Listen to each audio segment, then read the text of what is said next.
Mic चालू कर दो भैया।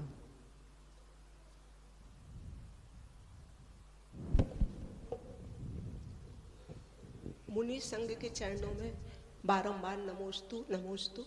महाराज श्री, मेरी जिज्ञासा है कि 63 साल का पुरुष जो होते हैं तो बहुत महान माने जाते हैं, लेकिन इनमें जो नारायण रहते हैं तो वो तो नरकगामी जीव होते हैं।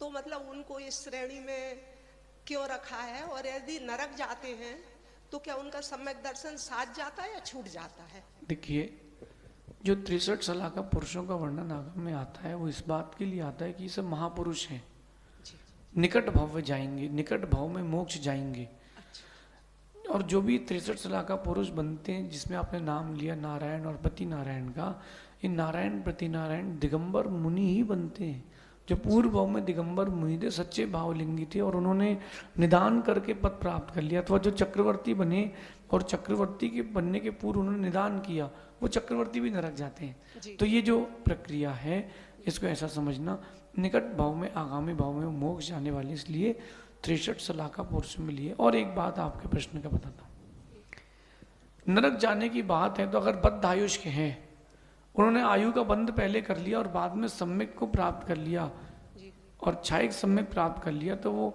नरक तो जाएंगे, सम्यक के साथ जाएंगे।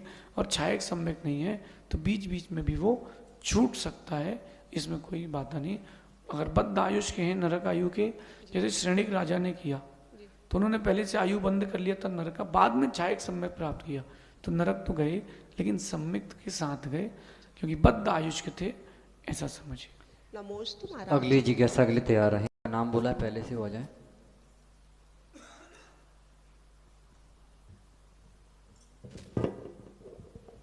त्रय महाराज जी के चरणों में मेरा बारंबार नमोस्तु नमोस्तु नमोस्तु। छुल्लक जी को इच्छामी इच्छामी इच्छामी।